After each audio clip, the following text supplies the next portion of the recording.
100 साल जीने से भी 100 साल भी कैसे? अपसंउदय व्ययम, उत्पत्ति और विनाश, उदय और व्यय। स्वागत है आप सभी का। आप लोग देख रहे हैं बुद्धास टीचिंग चैनल और हम यहाँ महाकारुणिक तथागत बुद्धा और उनके शिक्षाओं के विषय में चर्चा करते हैं।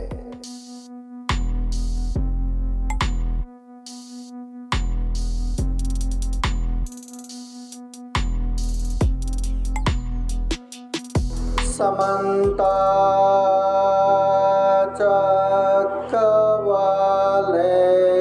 अत्र गच्छन्तु देवता सदमं मुनिराजस शृण्वन्तु सद्गमोक्खदम् धम्मश्रवणकालो अयं वदन्ता धम्मश्रवणकालो अयं वदन्ता धम्मश्रवणकालो अयं वदन्ता। नमो भगवतो अरहतो सम्मा सम्बुद्धास्स। नमो तस्स भगवतो अरहतो सम्मा सम्बुद्धास्स। नमो तस्स भगवतो अरहतो सम्मा सम्बुद्धास्स।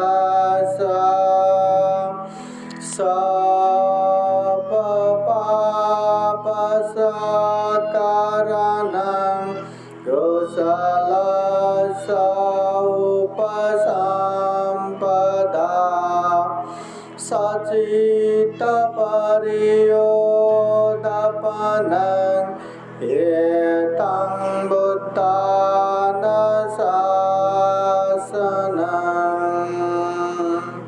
बोले साधु साधु साधु। महाकारुणिक तथागत भगवान बुद्ध को त्रिवार वंदना। महाकारुणिक तथागत बुद्ध द्वारा देशित सुआख्यात धम्म को त्रिवार वंदना। महाकारुणिक तथागत बुद्ध के आर्य श्रावक संघ को त्रिवार वंदना। परम पूजनीय बोधिसत्व डॉक्टर बाबा साहब अम्बेडकर आज के विशेष ये बौद्ध धम्म परिषद शानपुरी परभनी के करुणा बुद्ध विहार में अखिल भारतीय बौद्ध धम्म परिषद संचालन हो रहा है। इस धम्म परिषद में उपस्थित पूजनीय भिक्षु संघ परिषद के अध्यक्ष पूजनीय डॉक्टर भदंत उपगुप्त महाथेरो भंत जी, विशेष धम्म देशना के रूप में उपस्थित पूजनीय भिक्षु धम्मशील थेरो, पूजनीय भिक्षु रेवत बोधि, प्रमुख भिक्षु संघ श्रावणगण और संपूर्ण श्रद्धा संपन्न बुद्धि संपन्न उपासक उपासिकाएं। विशेषतः 10 दिवसीय श्रावण शिविर के अंत में आज पूजनीय भिक्षु संघ को आमंत्रण करते हुए विशेष ये बौद्ध धम्म परिषद संचालन हो रहा है। सर्वप्रथम तो ये बौद्ध धम्म परिषद जो आयोजन करने वाले संपूर्ण पंच कमिटी उपासक उपासिकाएं, करुणा बुद्ध विहार के उपासक उपासिकाएं और बौद्ध धम्म परिषद में सहयोग देने वाले उपासक उपासिकाएं और प्रत्यक्ष अप्रत्यक्ष इस कार्यक्रम में उपस्थित संपूर्ण श्रद्धा संपन्न बुद्धि संपन्न उपासक उपासिकाओं को बुद्ध धम्म संघ के अनंत अनंत गुण धम्म और आशीर्वाद का अनुभव से सुखी हो, मंगल हो, कल्याण हो, ऐसी कामना करते हैं। बोलिए साधु साधु साधु। महाकारुणिक तथागत बुद्ध कहते हैं किच्छो मनुष्यपति लाभो किच्छं मच्चान जीवितं किच्छं सद्धम्म श्रवणं किच्छो बुद्धानुपादो। किच्छो मनुष्यपति लाभो। महाकारुणिक तथागत बुद्ध कहते हैं ये मनुष्य जीवन प्राप्त होना दुर्लभ है। मनुष्य जीवन प्राप्त होना बहुत ही अमूल्य है। प्राणी जगत में जितने भी जीव जंतु पशु पंछी है, सारे प्राणियों में ये सर्वश्रेष्ठ ये जीवन है। इतना दुर्लभ ये जीवन मिला है। तथागत बुद्ध कहते हैं किच्छो मच्चान जीवितं, मनुष्य होके मनुष्य की तरह जीना ये भी दुर्लभ है। हम इंसान है ना, तो इंसान की तरह जीना चाहिए। हम अच्छे बुरे कुशल अकुशल पाप धर्म को समझ सकते हैं, इसलिए हर पाप से दूर होना चाहिए, हर पुण्य कार्य में आगे बढ़ना चाहिए। इंसान होके जीना चाहिए और सही मायने में इस तरह से जीने वाले लोग इस दुनिया में दुर्लभ है। किच्छं सद्धम्म श्रवणं, तथागत बुद्ध कहते हैं दुनिया में सही धम्म सुनने को मिलना ये भी दुर्लभ है। दुनिया में अनेक बातें चलते रहते, अनेक धम्म चलते रहते, अनेक संप्रदाय चलते रहते, मगर जो सही मायने में धम्म है, जो सही मायने में दुख और दुख मुक्ति बताते हैं, ऐसे धम्म सुनना ये दुर्लभ है। किच्छो बुद्धानुपादो, दुनिया में बुद्धों का उत्पन्न होना भी दुर्लभ है।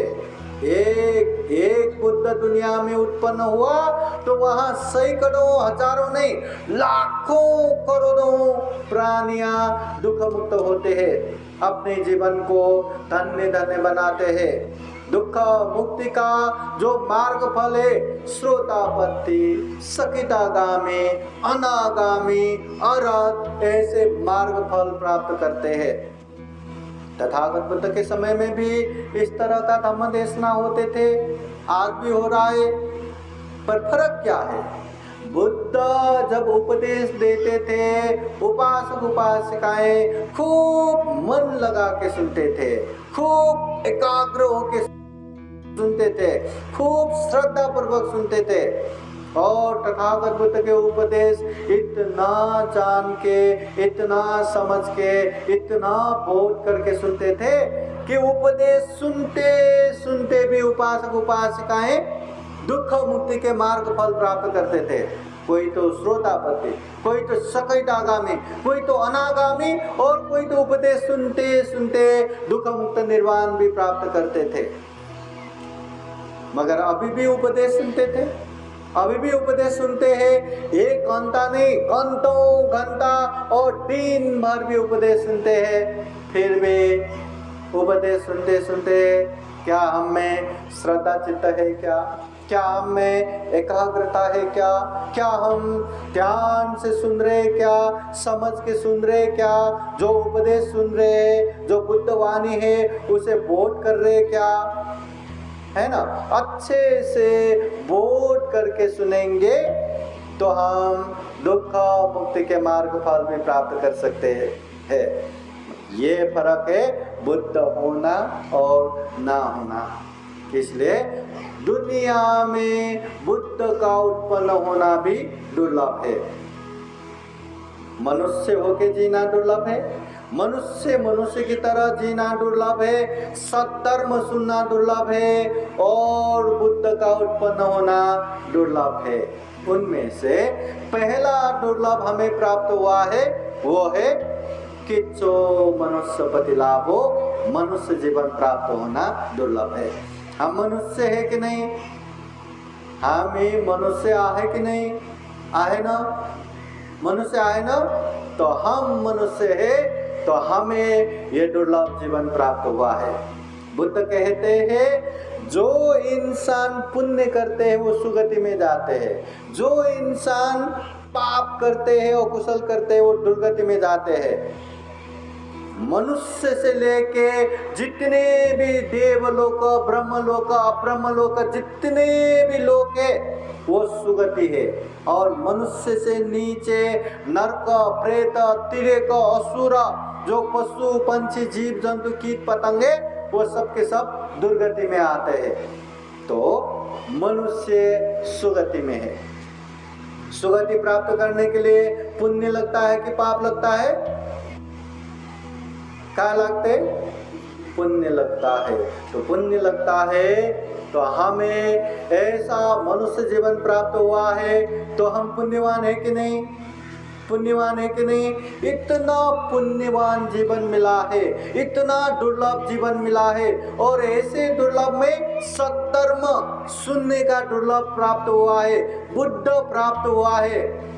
तो ऐसे जीवन में बुद्ध के उपदेश को खूब अच्छे से जानना है, समझना है, अभ्यास करते हुए ये जीवन को सफल और सार्थक बनाना है।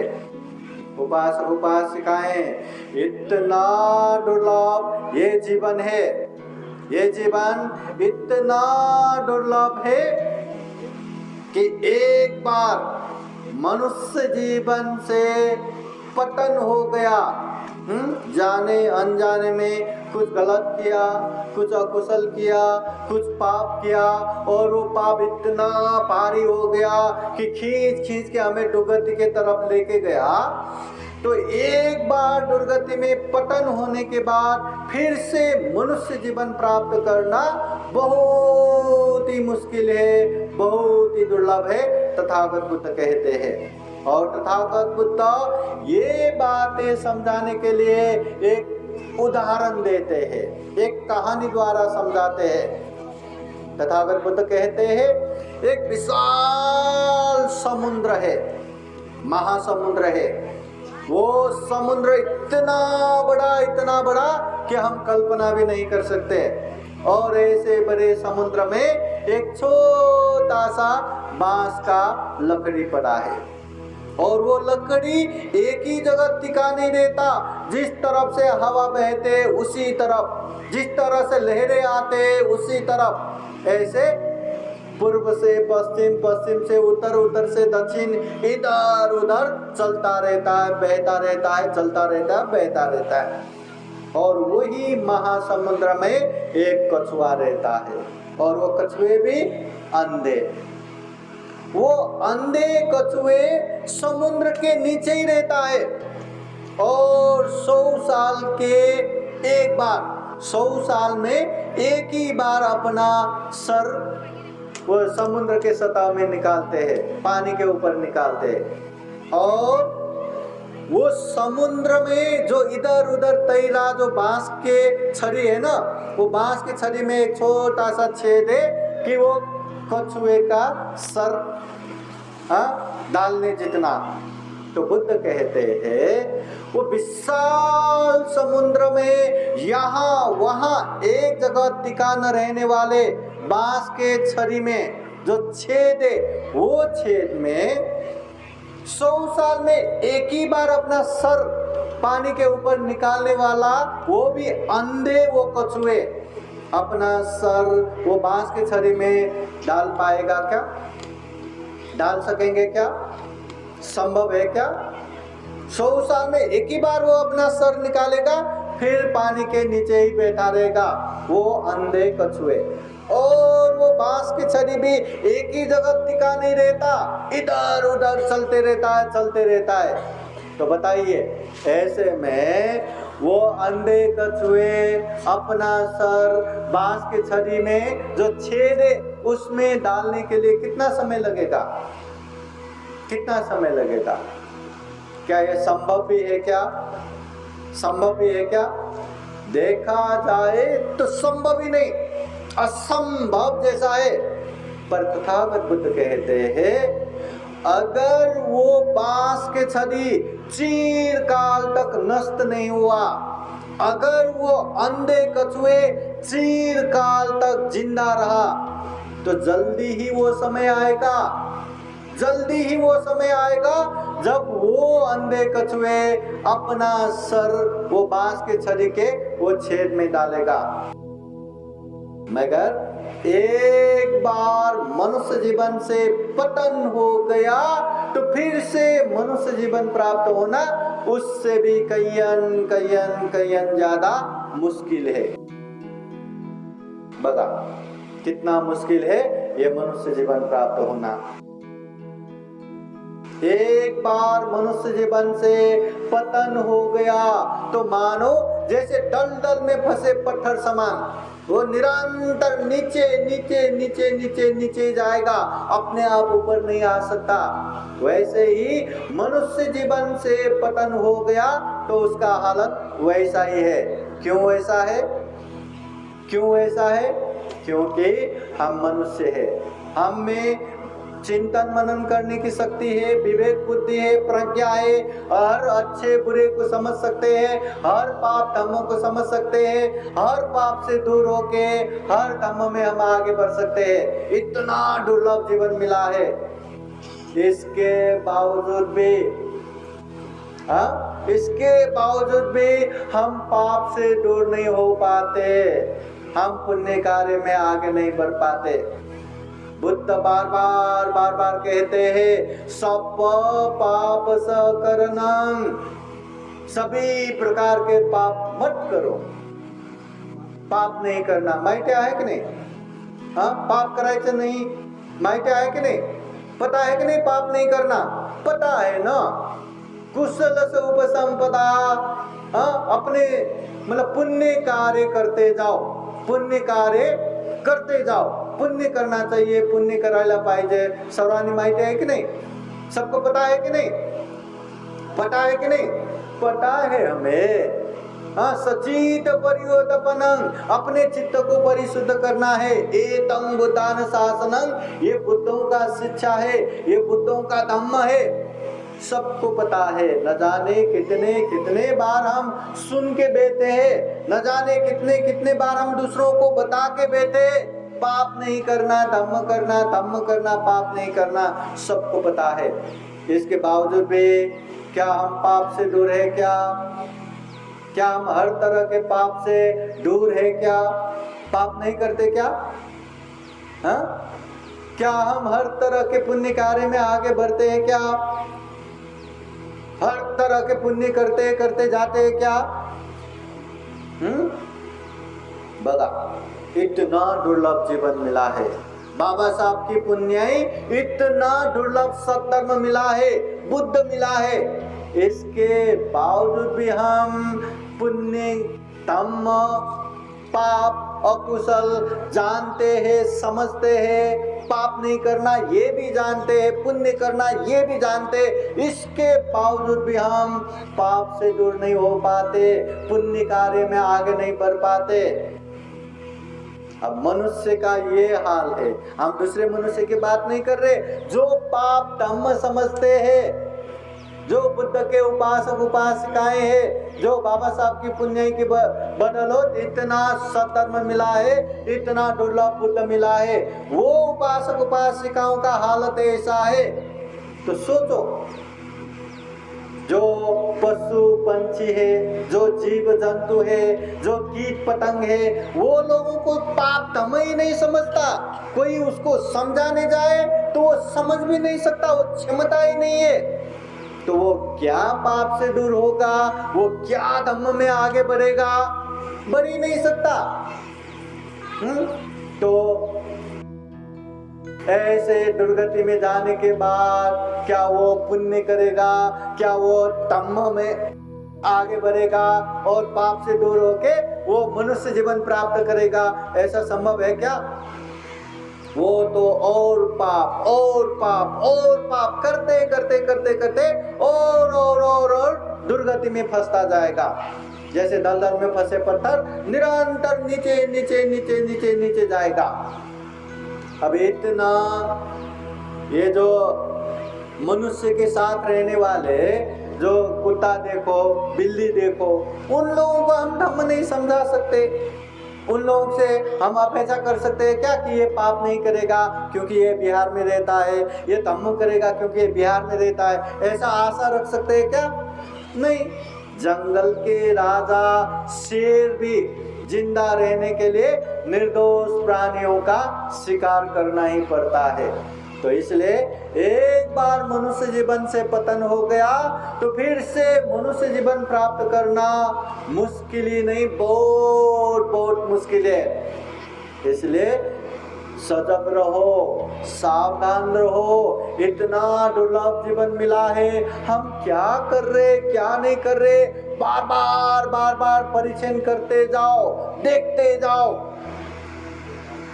बुद्ध कहते हैं न परे संग विलोमानी, न परे संकता कतं अतनु अवैखेय कतानि अकतानि च। न परे संग विलोमानी, दूसरे क्या करते हैं क्या नहीं करते, दूसरे क्या बोलते क्या नहीं बोलते, ये ना देखो, ये ना सोचो मैं खुद क्या कर रहा हूँ क्या नहीं कर रहा हूँ, मैं खुद क्या बोल रहा हूँ क्या नहीं बोल रहा हूँ, ये देखो, इसमें सावधान रहो। इससे ही हमारा कल्याण होगा, दूसरे का देख के नहीं। अगर हम अच्छा कर रहे तो समझो अच्छा कर रहे, निश्चिंत होकर आगे बढ़ सकते हैं। अगर पाप भी कर रहे तो समझो पाप कर रहा हूँ, अकुशल कर रहा हूँ, आज नहीं तो कल वो पाप से दूर हो सकते हैं। इसलिए इतना दुर्लभ जीवन मिला है, बहुत सावधान रहना है, खूब पुण्य करना है। जब भी मौका मिले पुण्य करना है, जब भी माहौल बना सके पुण्य करना है, धम्म करना है। चाहे वो दान देना हो, चाहे वो शील पालन करना हो, चाहे वो ध्यान साधना करना हो, जो भी पुण्य मिलता है या पुण्य करने का अवसर मिलता है, हमें पुण्य करते जाना चाहिए, धम्म करते जाना चाहिए। बगा एक उदाहरण मैं बार बार दोहराता हूँ। आज के समय में हर कोई पैसा कमाना चाहते हैं, पैसा कमाना भी चाहिए, अच्छे से जीने के लिए तो पैसा तो आधार है, कमाना भी चाहिए।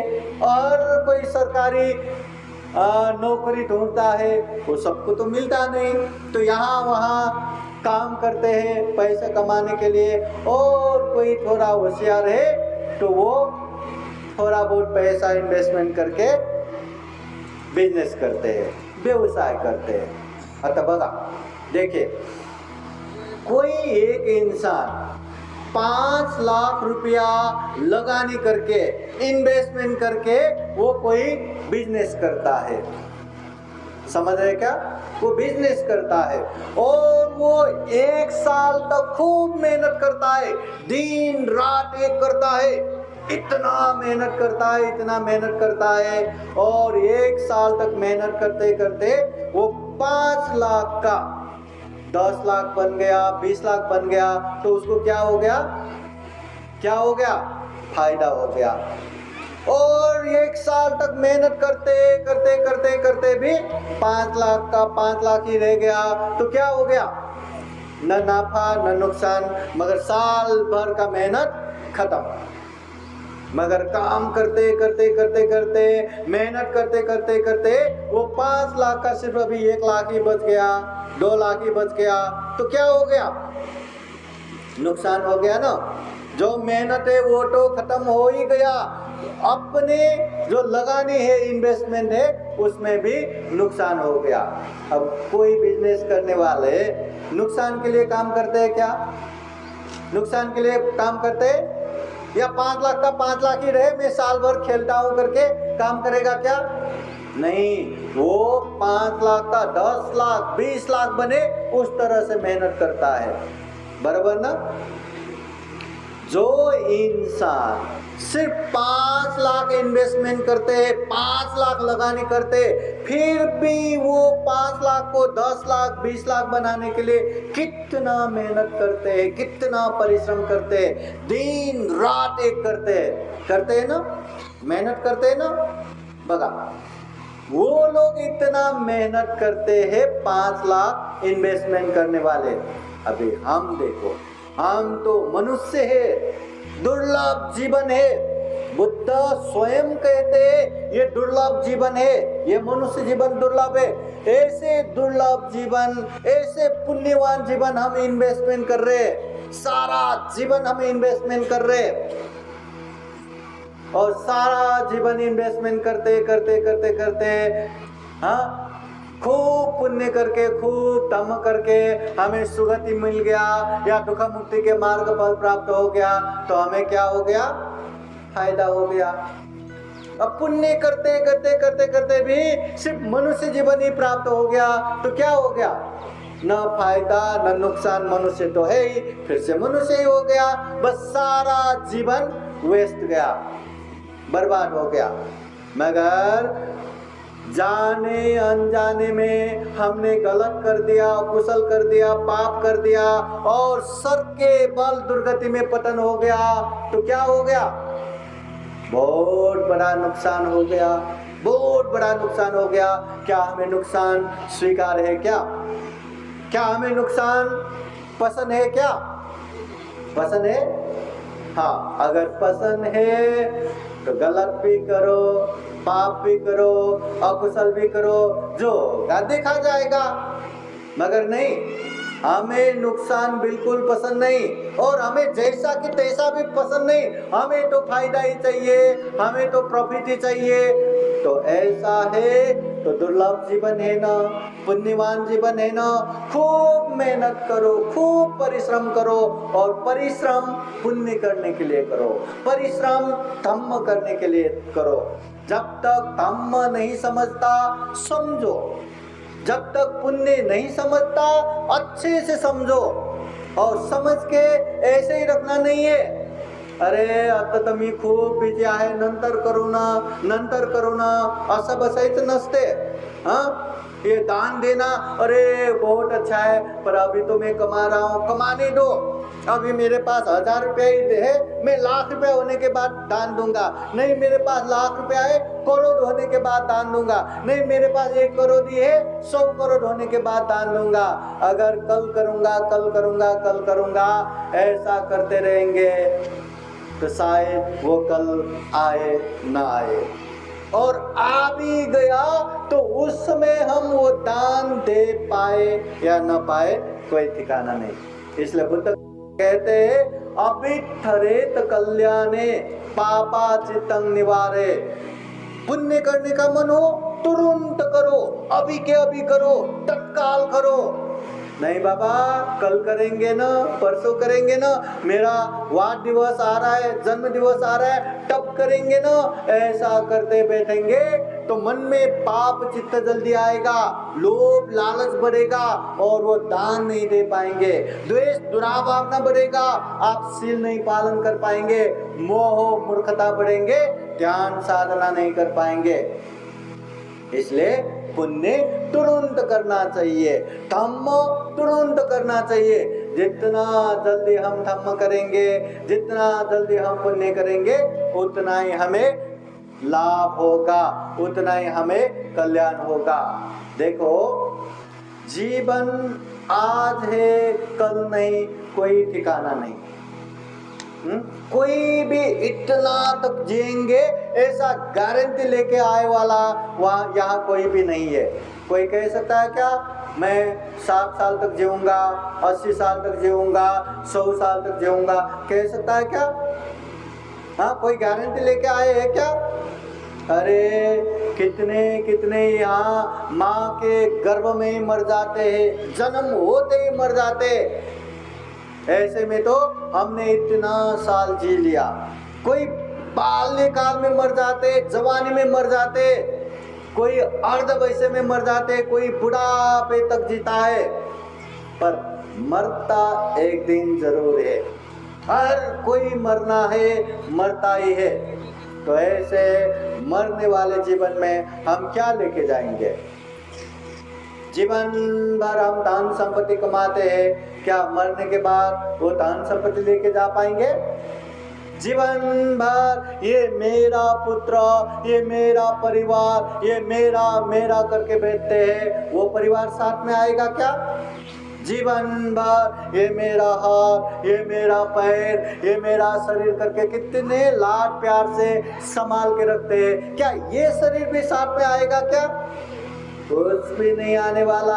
आएगा तो साथ में एक ही है, कम बोले तो काम। जो हम काम करते हैं वही हमारे पीछे पीछे आते हैं, बाकी सब तो यहीं के यहीं रह जाते हैं। और वो कम बोले तो जो अच्छा करते हैं वो कुशल कम्मा, जो बुरा करते हैं वो कुशल कम्मा। जो अच्छा कुशल कर्म करते उसको अच्छा ही परिणाम आएगा, जो बुरा अकुशल कर्म करते उसे बुरा ही परिणाम आएगा।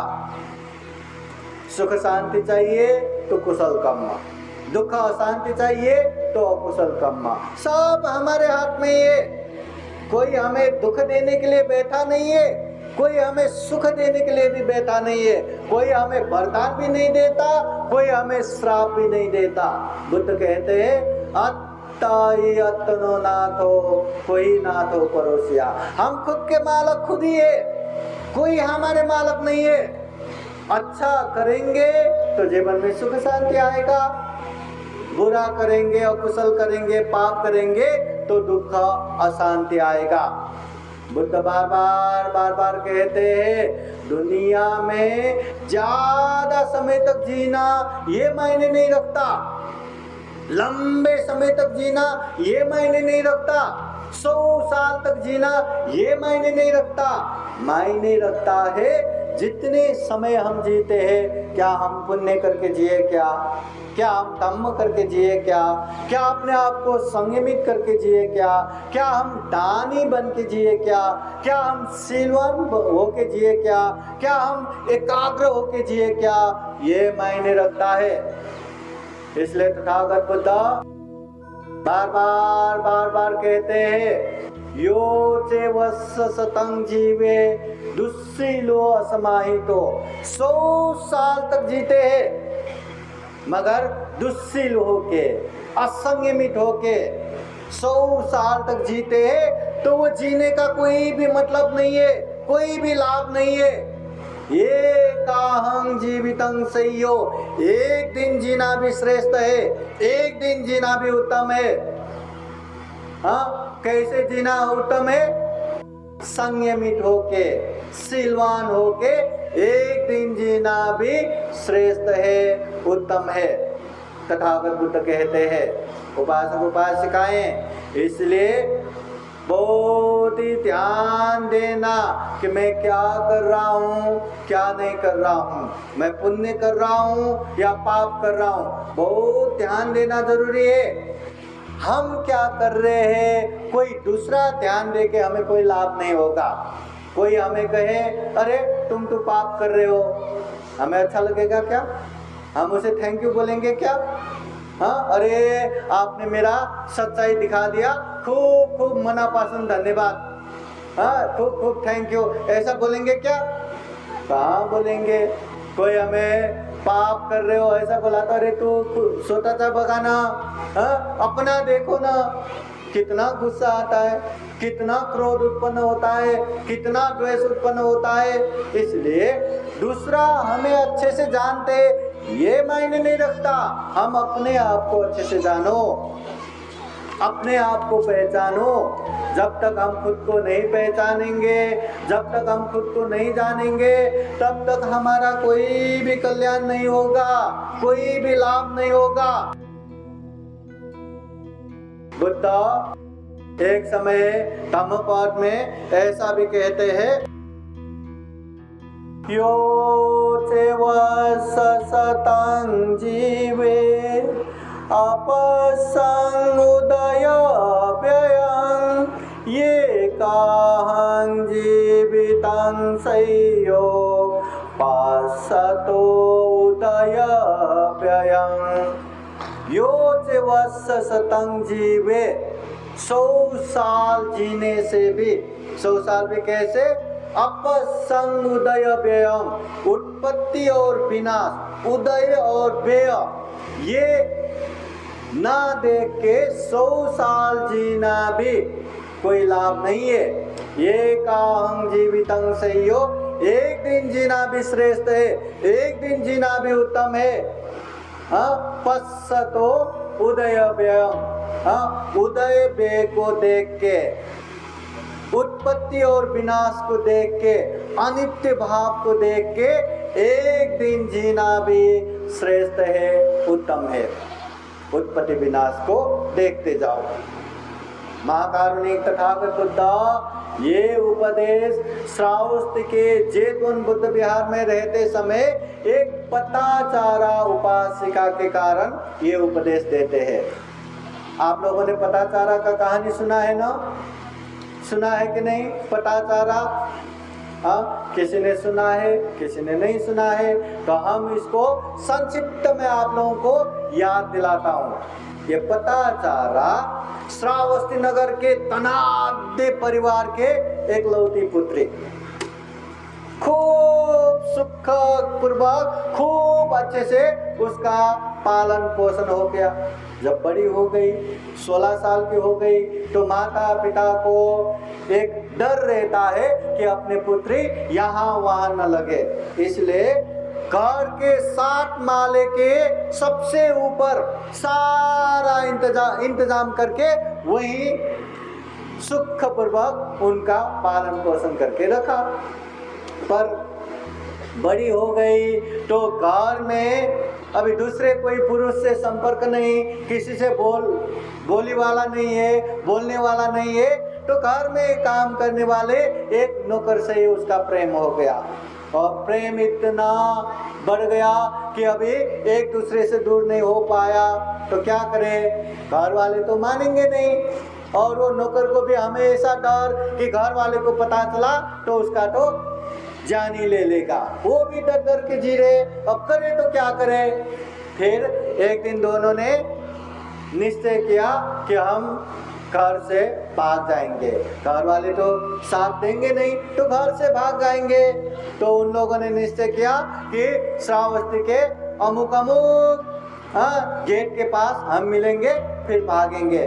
तो ठीक है करके पहले ही सुबह सुबह वो नौकर वहां जाके बैठा, और ये पताचारा भी एकदम नौकरनी का कपड़ा पहन के जितना भी घर गहना ले सकता है, वो लेके वो भी सुबह सुबह निकल गया और दोनों भाग गए।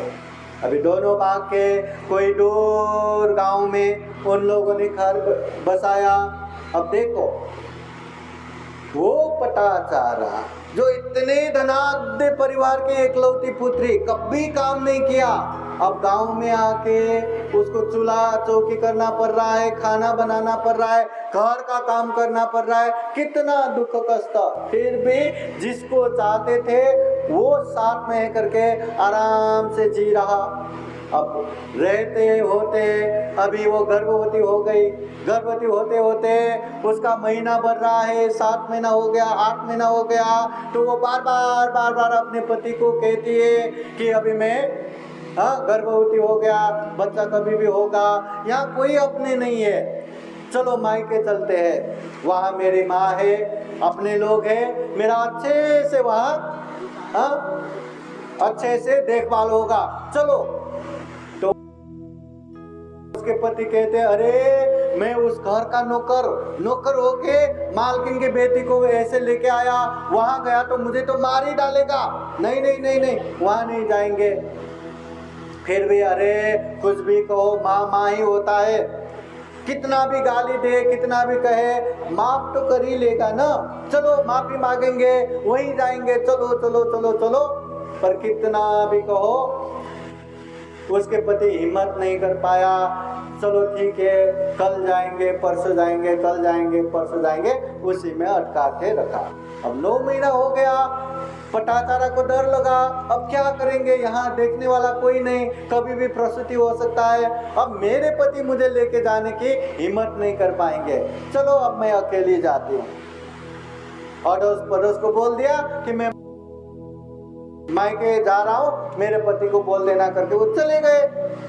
जब काम से उसके पति घर को आया, देखा तो पता चला है ही नहीं, यहाँ देखा वहाँ देखा, कहीं भी नहीं। उसको डर लगा कहीं मायके तो चले नहीं गए। अड़ोस पड़ोस से पूछा तो सही में मायके की तरफ गए, तो दौड़ा दौड़ा गया, कहीं भी गए वहीं से लौटा के लाता हूँ करके भागा गया, और चलते चलते आधे रास्ते में मिल भी गया। उसको बहुत समझाया, फिर भी नहीं मान रहे थे, तो रास्ते में ही प्रसूति हो गया, वही बच्चा हो गया।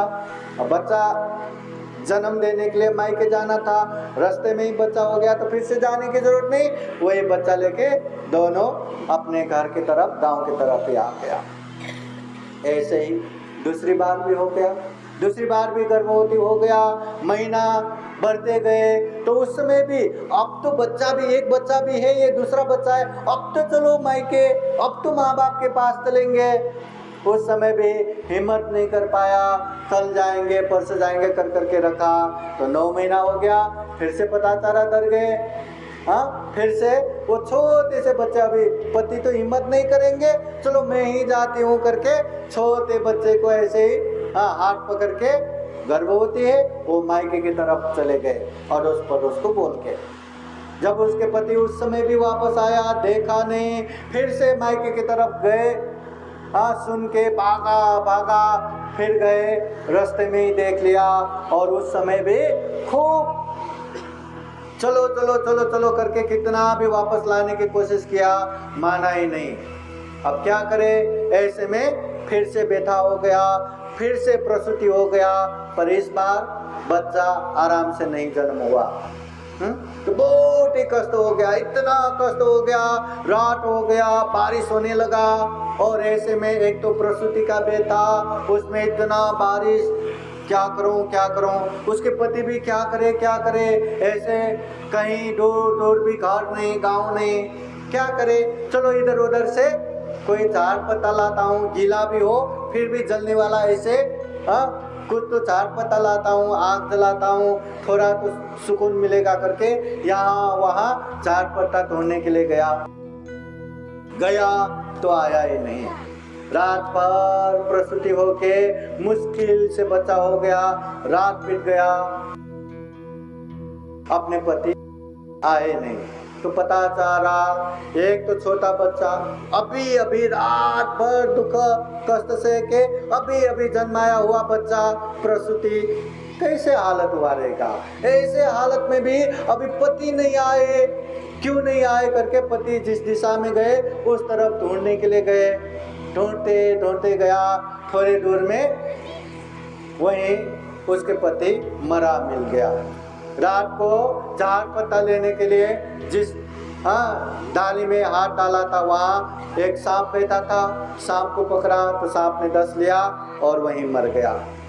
तो वो मरे हुए देख के अभी पता चला का हालत कैसा हुआ रहेगा। एक तो रात भर का पीड़ा, उसमें भी प्रसूति का पीड़ा, उसमें भी अभी बच्चा जन्म हुआ, वो बच्चा को पकड़ के आ रहा है, और दूसरा बच्चा, और उसमें जिसकी वजह से, जिसके आधार पे उसने माता पिता कुल इज्जत परिवार सब त्याग के आए थे, वही मरा हुआ।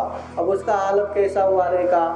कितना रोया, कितना शोक संताप किया, कितना दुखी हुआ, इतना होने के बाद भी अब क्या करे, मरे हुए पति तो वापस नहीं आएगा, 2 बच्चे हैं, अब गांव जाने का कोई मतलब नहीं, चलो मायके ही जाता हूँ करके पति का दाह संस्कार करके दोनों बच्चे पकड़ के वो मायके की तरफ श्रावस्ती की तरफ जाती है। अब श्रावस्ती की तरफ जाते जाते श्रावस्ती पहुंचने से पहले बहुत बड़ा नदी लगता है, अच्छीरवती नदी, और रात भर बारिश होने की वजह से वो नदी भी बहुत बढ़ गया था। और ऐसे बढ़ा हुआ नदी में 2 बच्चे लेके कैसे पार करेंगे? एक तो अकेली पार कर रहे, ऐसी ताकत नहीं है, फिर भी माँ है, बच्चे को लेके जाना है, अब दोनों को एक साथ लेके नहीं जा सकता। तो उसने क्या किया, अभी अभी जन्म हुए वो बच्चे को एक पत्ते में रखा और दूसरे बच्चे को लेके उस किनारे छोड़ने के लिए गया। कितना मुश्किल हुआ, फिर भी माँ अपने बच्चे को पकड़ के वो नदी पार करके उस तरफ रखते हैं और कहते हैं यहीं रुके रहो। फिर वापस आते हैं दूसरे बच्चे लेने के लिए, और आते आते नदी के बीच में क्या पहुंचा था, उधर आकाश में उड़ रहे एक चील। दूर से देखा तो हरे पत्ते में लाल लाल वो बच्चे देख के मांस का टुकड़ा होगा करके वो मांस से टुकड़े पकड़ने के लिए नीचे की तरफ आ रहा है। पटाचार्य ने देखा, देखते ही उसको उड़ाने के लिए, उसको भगाने के लिए हा हा हा करके चिल्लाया, कितना आवाज दिया, पर वो चील इतने बेग से आए और वो बच्चे को पकड़ के उड़ के गए। ऐसे नदी के बीचों बीच बैठ के वो चिल्लाता रहा, हाथ बजाता रहा, ताली बजाता रहा, फिर भी बच्चे को लेके गया अपने आंखों के सामने, अभी अभी जन्मे हुए बच्चे। और दूसरा एक घटना ऐसा भी हुआ कि चील को उड़ाने के लिए, चील को भगाने के लिए दोनों हाथ हा करके वो चिल्ला रहा था, तो उस किनारे बैठे वो बच्चे को लगा माँ उसको बुला रहे, तो माँ उसको बुला रहे, ऐसा समझ के वो बच्चे भी दौड़ा दौड़ा माँ के पास आया। बच्चे ही है, छोटा सा है, माँ के पास भागते आया, नदी में आया, गिर गया, वहीं बहा के ले गया, वहीं मर गया। अपने आंखों के सामने छोटे बच्चे चील उड़ा के लेके गए, बड़े बच्चे पानी में बहा के लेके गया, रात में अपने पति को सांप ने डस के मारा। अब क्या हालत हुआ रहेगा, कितना रोया, कितना शोक संताप किया, कितना हालत खराब हो गया, जितना रोना था रोया, जितना शोक संताप करना था किया, मर भी नहीं पा रहे, क्या करे। एक ही रात में उसका पूरा दुनिया तहस नहस हो गया, क्या करे। रोते रोते रोते रोते वो मायके की तरफ जा रहे, श्रावस्ती आ रहे, मतलब रोते रोते, मतलब आंखों से ठीक से दिख भी नहीं रहा है, उसको पता भी नहीं चल रहा है कि कब कहाँ पहुँच गए, पता ही नहीं चल रहा। तो लोगों से पूछते हैं कि अमुक अमुक उससे उसके माँ बाप का घर कहाँ है करके, वो खुद पूछ रही है, और लोग भी बता रहे अरे वो बात मत पूछो, श्रावस्ती के कुछ भी पूछो हम बता देंगे, मगर वो सेठ की बातें मत पूछो। तो पटाचारा कहती है अरे मुझे वही सेठ के विषय में ही पूछना है, बाकी जान के क्या करूं, बताइए जो भी है बताइए। तो कहते हैं कि बहन कल रात जो जोर से बारिश हुआ, वो बारिश की वजह से वो सेठ का घर ही टूट गया, घर ही गिर गया, और घर गिरने से वो सेठानी और उसके इकलौते पुत्र भी मर गए। वो दूर से जो आकाश में धुआं दिख रहे ना, और वो मसान में तीनों को जला रहा है, उसी का धुआं है। ये सुनते ही कि मानो उसके जमीन के वो पैरों के नीचे जमीन ही खिसक गया, ऐसे चक्कर आ गया, ऐसे गिर पड़ा कि अरे अब तो दुनिया में कोई भी नहीं है, कुछ भी याद नहीं, अभी पूरा विस्मृत होके, स्मृतिहीन होके वो रोते हैं, चिल्लाते हैं, और चिल्लाते चिल्लाते वो बोलते हैं मेरे पति को सांप ने डस के मारा, मेरे छोटे बच्चे को चील उड़ा के लेके गया, बड़े बच्चे को नदी बहा के लेके गया, मेरे माता पिता भाई एक ही मसान में जल रहे हैं, ऐसा रोते रोते बोलते। फिर ऐसे रोते रोते फिर चिल्लाने लगते हैं, फिर हंसने लगते हैं कि मानो वो पागल हो गए, और वो वहां से चलने लगते हैं। ऐसे पागल जैसा हो गया, ऐसे स्मृतिहीन हो गया। अब उसको ये भी याद नहीं कि अपने आंग पे, अपने शरीर पे वस्त्र भी है या नहीं, ये भी ध्यान नहीं। पूरा वस्त्र निकल गया, नंगे नंगे वो श्रावस्ती में इधर उधर भाग रहे। जिस श्रावस्ती में इतने धनाढ्य परिवार के एकलौती पुत्री, इतने अच्छे से पालन पोषण हुआ था, आज वही श्रावस्ती में पागल होके, रोट होके, नंगे नंगे घूम रहे। तो लोग भी उसको पता चारा करके चीख चीख के सारे बच्चे उसके पीछे पीछे आते थे। पता चारा जो पतित आचरण से युक्त है, जो नंगे नंगे घूमते हैं, इसलिए उसको पटाचारा नाम दिया। और वही पटाचारा यहाँ वहाँ घूमते घूमते फिरते फिरते कभी रोते हैं, चिल्लाते हैं, कभी हंसते हैं, फिर भी उसको कोई समझ नहीं पा रहा है, कोई उसका दुख नहीं समझ पा रहा है। ऐसे घूमते घूमते घूमते घूमते वो तो उसका पारमिता है, उसका पुण्य है कि वो घूमते घूमते श्रावस्ती के जेतवन बुद्ध विहार में पहुंचते हैं।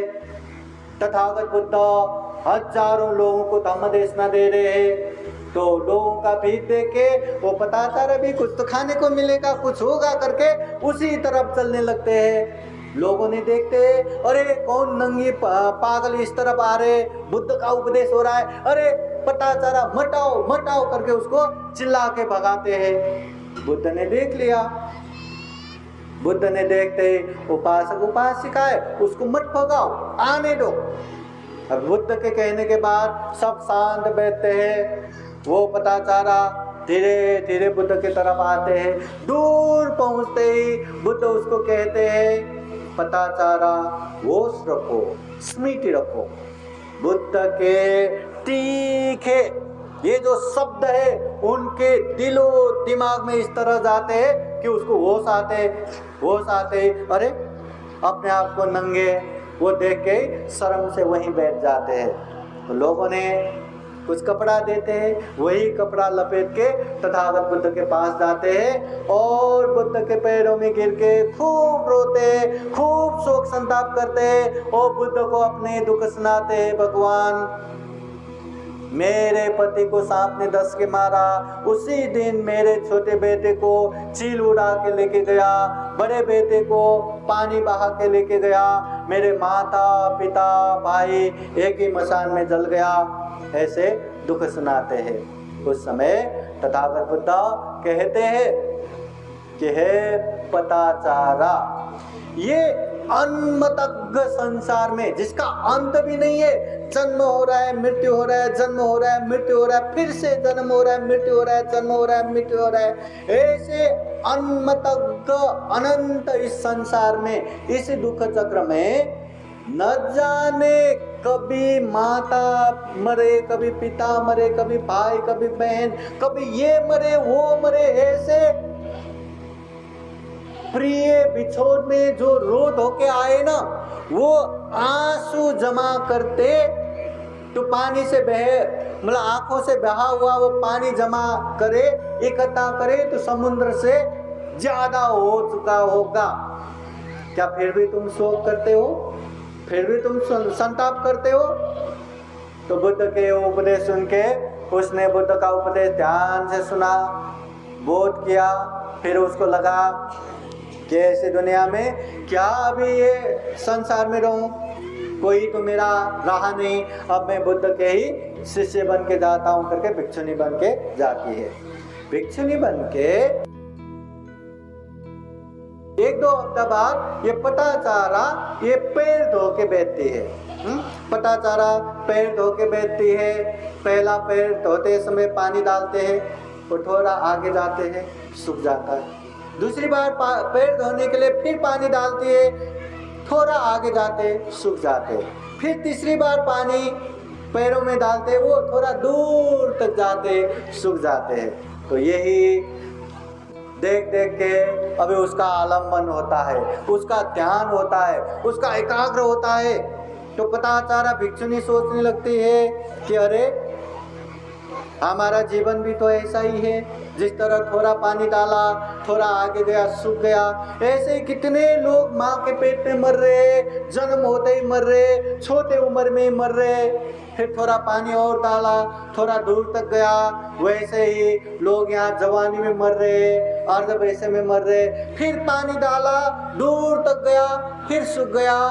कितने लोग लंबे समय तक जीते हैं, बुढ़ापे तक जीते हैं, पर सूख गए, मर जाते हैं। ये जीवन भी तो ऐसा ही है ना।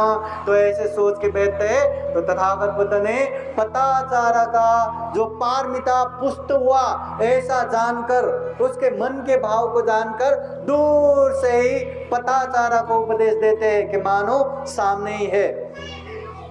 तो बुद्ध यही योचे वत्स शतं जीवे, अपसंग उदय व्यंग, उदय व्यय को जाने बिना 100 साल जीने से भी उदय व्यय को देख के एक दिन जीना भी श्रेष्ठ है, उत्तम है, ऐसा उपदेश देते हैं। तो उपदेश सुन के ध्यान एकाग्र करते करते, ध्यान बढ़ाते बढ़ाते वो दुख मुक्त अनंत तक होते हैं, सभी दुखों से मुक्त निर्वाण तक प्राप्त करते हैं। बोले साधो साधो साधो। पताचारा का जो जन्म हुआ था, वो दुख मुक्त निर्वाण प्राप्त करके उसने अपने जीवन को धन्य धन्य बनाया, जीवन को सफल सार्थक बनाया। देखिए हमारे जीवन में इतना दुख आया है क्या? दुख हर किसी के जीवन में है। सुख है तो दुख है ही, दिन है तो रात है ही, पाप है तो धम्म भी है। हाँ, तो दुख हर किसी के जीवन में आया है, आते, पर इतना दुख आया है क्या?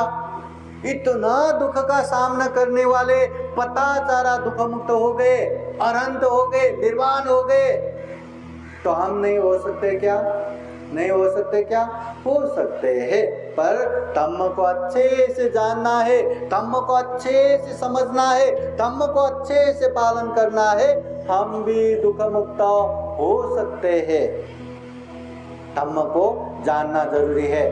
हाँ, अभी धम्म देशना के अंत में एक छोटा सा एक उदाहरण देता हूँ, जो मैं हमेशा धम्म देशना के अंत में बताते रहता हूँ।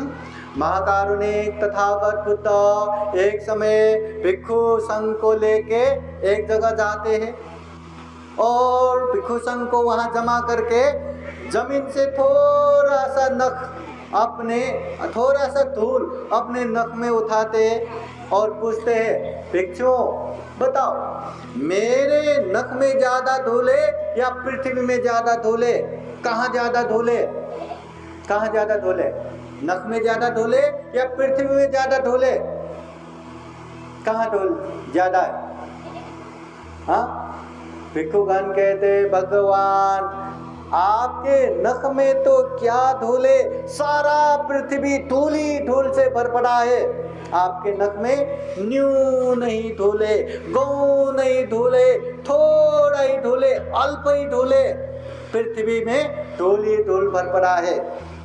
फिर तथागत बुद्ध कहते हैं, हे भिक्षुओं ऐसा ही इस दुनिया में अच्छे धम्म को जानने वाले, अच्छे धम्म को समझने वाले मेरे नख में जितना धूल है उतना ही है, बाकी तो पृथ्वी में जितना धूल है उतना है। समझ गए क्या? अच्छे धम्म को जानने वाले, समझने वाले बहुत ही कम है। मानते हो क्या? मानते हो? हाँ, बुद्ध उपदेश संग्रहित बौद्ध ग्रंथ है त्रिपिटक। त्रिपिटक में सुत्त पिटक, विनय पिटक, अभिधम्म पिटक आता है। सुत्त पिटक में 5 ग्रंथ आता है, दीघ निकाय, मध्यम निकाय, संयुक्त निकाय, अंगुत्तर निकाय, कुद्दक निकाय। उसमें से दीघ निकाय के सबसे पहला सूत्र ब्रह्मजाल सूत्र। ब्रह्मजाल सूत्र में तथागत बुद्ध एक उदाहरण देते हैं। एक इंसान ने छोटा सा तालाब बनाया और उसमें ढेर सारे मछलियां पाला। और मछलियां को पालन पोषण करके एक समय के बाद वो मछली पालने वाले ने जितना तालाब है उतने बड़े जाल बनाया, जाल में एकदम छोटा छोटा छेदी बनाया और जितना तालाब है उसमें डाल दिया। तो तालाब में जितना मछलियां हैं वो जाल में फंसेगा कि नहीं? फंसेगा कि नहीं? आराम से फंसेगा। मुश्किल से एकाधी बचेगा, नहीं तो सबके सब वो जाल में फंसेगा। तथागत बुद्ध कहते हैं इसी तरह दुनिया में धम्म के नाम पे, संप्रदाय के नाम पे इतने संप्रदाय है, इतना धम्म है कि मानो ब्रह्म जाल है, दृष्टि जाल है, अर्थ जाल है, सारे के सारे उसमें फंसे हुए हैं। सही धम्म मिलना, सद्धर्म मिलना ये दुर्लभ है, तथागत बुद्ध कहते हैं। इसलिए इस दुनिया में सही धम्म को जानने वाले, समझने वाले, बुद्ध कहते नख में जितना धूले उतना ही है, बाकी तो पृथ्वी में जितना धूले उतना ही है। हम सद्धर्म जानते हैं कि नहीं? हम सद्धर्म सुनते हैं कि नहीं? बाबा साहब की पुण्याई बुद्ध का उपदेश सुनने को मिला, सद्धर्म सुनने को मिला, पर सद्धर्म जानते हैं कि नहीं? समझते हैं कि नहीं? समझते हैं।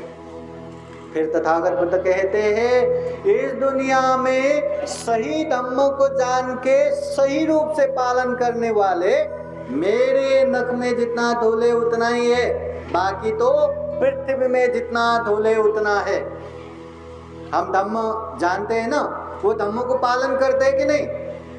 पालन करते हैं कि नहीं? पालन करते बहुत अच्छा, पर पालन करने वाले नख में जितना ढोले उतना ही रहता है, बाकी तो पृथ्वी में जितना ढोले उतना ही है। फिर तथागत बुद्ध कहते हैं इस दुनिया में अच्छे धम्म को जान के अच्छे से पालन करके परिपूर्ण होने वाले मेरे नख में जितना ढोले उतना ही है, बाकी तो पृथ्वी में जितना धोले उतना ही है। परिपूर्ण रूप से पालन करना चाहिए धम्म को, दान देना चाहिए, कभी कभी नहीं, निरंतर दान देना चाहिए। शील पालन करना है बोले तो कभी कभी नहीं, हमेशा पालन करना चाहिए। ध्यान करना है बोले तो कभी कभी नहीं, हमेशा ध्यान भावना करते जाना चाहिए। परिपूर्ण रूप से पालन करना चाहिए। आप लोगों को पता है ना आज क्या हो रहा है? अखिल भारतीय बौद्ध धम्म परिषद हो रहा है। कहाँ हो रहा है? परभनी शानपुरी के ये कोरोना बुद्ध विहार में हो रहा है। और हम कहाँ से आए? छत्रपति संभाजी नगर से आए। और ऐसे ही नहीं आते, हम मैप देख के आते, हाँ, लोकेशन मैप लगा के आते। अत मला सांगा, आप लोग बताइए, हम मैप लगा के आए और आते आते आते आते जालना पहुंच गया, अरे ये घंटा हो गया, 50-60 किलोमीटर आ गया, इतना आ गया, अब बस साला हो गया करके हम वहीं रुक जाते। तो यहाँ पहुंच जाते क्या? पहुंचते क्या? और 50-60 किलोमीटर आए, वाटर फाटा पहुंच गए, अरे इतना दूर आ गए, अभी तो 2 घंटा भी हो गया, अब तो जाओ दिया, इतने थामो, हाँ यही रुको करके वहीं रुक जाते। तो हम यहाँ पहुंचते क्या? पहुंचते नहीं पहुंचते। फिर वहां से भी आ गया, अरे 150 किलोमीटर हो गया, अभी तो जिंतूर आ गया, हाँ अभी बस यहीं रुकेंगे करके वहां रुक जाते। तो यहाँ पहुंचता क्या? पहुंच जाता नहीं। हाँ यहाँ उपासक फोन करके, पांडे जी जिंतूर मधून ये परभणी जायचं गरज नहीं, हाँ परभणी जाने की जरूरत नहीं, हाँ वो क्या वो नंदापुर गांव से ऐसे लेफ्ट में आइए, वहां से 3-4 किलोमीटर है, वैसे आना है करके बार बार मुझे फोन आता रहा। पर नहीं, अब जिंतूर तक आ गया, अब बस चलो मैं यहीं रुकूंगा करके जिंतूर में रुक जाता। तो यहाँ पहुंचता क्या? हाँ तो चलो मैं झरी तक भी आ गया, नंदापुर के वो गेट तक भी आ गया, और वहां से 3-4 किलोमीटर बहुत खराब रास्ता है, अत जायचं नहीं करके मैं वहीं रुक जाता। तो यहाँ पहुंच जाता क्या? हाँ जब तक यहाँ नहीं पहुंचा तब तक आता रहा, चाहे कितना भी अच्छा रास्ता हो, चाहे कितना भी खराब रास्ता हो, चाहे कितना भी गांव हो, कितना भी कुछ भी हो, जब तक परिपूर्ण नहीं हुआ तब तक आता रहा, तब जाके यहाँ पहुंचा। उसी तरह उपासक उपासिकाएं तथागत बुद्ध के धम्म को भी थोड़ा थोड़ा पालन करके बैठना नहीं है, परिपूर्ण रूप से पालन करना है। तब जाके हमें दुख मुक्ति का मार्ग फल मिल जाता है, तब जाके हम दुख मुक्त हो सकता है। थोड़ा थोड़ा पालन करके कुछ नहीं होता। आज धम्म परिषद है, आज हमने शील ग्रहण किया तो आज अच्छे से शील पालन करेंगे, किसी को मारेंगे नहीं। कल से मार सकते, किसी का चोरी नहीं करेंगे, कल से चोरी कर सकते। बेविचार आज नहीं करेंगे, कल से कर सकते। आज झूठ नहीं बोलेंगे, कल से झूठ बोल सकते। आज नशा पता सेवन नहीं करेंगे, कल से नशा पता सेवन कर सकते नहीं। यह हमेशा पालन करने वाला धम्म है, परिपूर्ण रूप से पालन करना चाहिए।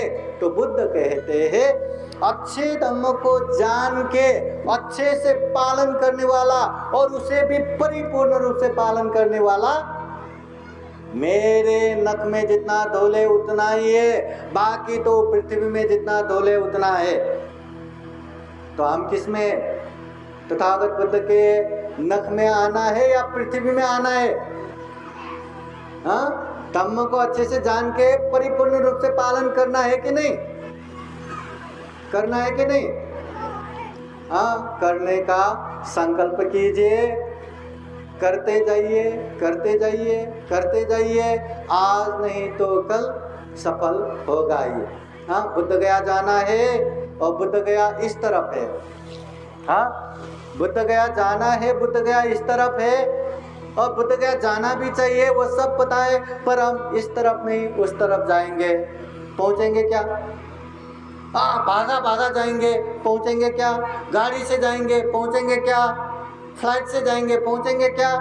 बुद्ध गया इस तरफ है तो इसी तरफ जाना है। गाड़ी से जाएंगे जल्दी पहुंचेंगे, ट्रेन से जाएंगे जल्दी पहुंचेंगे, फ्लाइट से जाएंगे और जल्दी पहुंचेंगे। कम से कम फ्लाइट से भी नहीं जा सकता, गाड़ी से भी नहीं जा सकता, ट्रेन से भी नहीं जा सकता, कम से कम उस तरफ तो चलना शुरू करो। जो इंसान एक कदम बुद्ध गया के तरफ बढ़ाया तो आगे भी बढ़ाते जाएगा, बढ़ाते जाएगा, बढ़ाते जाएगा।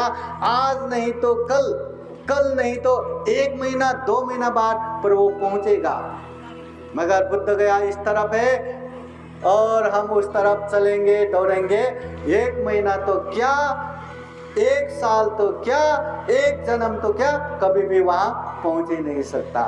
इसलिए अच्छे धम्मों को जानो, समझो और पालन करना शुरू करो। आज नहीं तो कल दुख मुक्त होना ही है।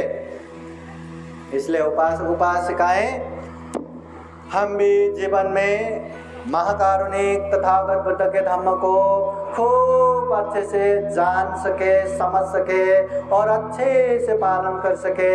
ये दुर्लभ, ये अमूल्य, ये सर्वश्रेष्ठ मनुष्य जीवन को सफल बना सके, सार्थक बना सके। अंत में जन्म जरा व्याधि मरण से मुक्त निर्वाण तक प्राप्त कर सके, ऐसी कामना करते हैं। और विशेष रूप से आज के धम्म परिषद के आयोजकों को तो बहुत पुण्य मिलना ही है। इतना बड़ा पुण्य कार्य हो रहा है और उनकी वजह से इतने लोगों को धम्म का लाभ हो रहा है। उन लोगों को तो खूब खूब पुण्य मिलना ही है।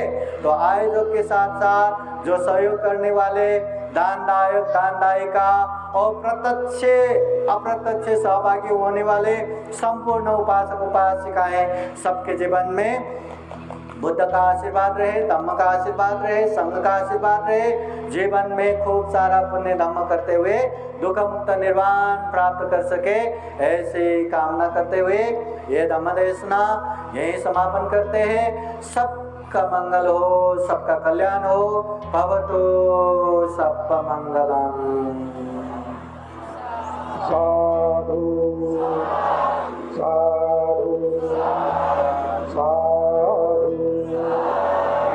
साधु साधु साधु। बुद्धं नमामि, बुद्ध को नमन करता हूँ। धम्मं नमामि, धम्म को नमन करता हूँ। संघं नमामि। संघ को नमन करता हूँ।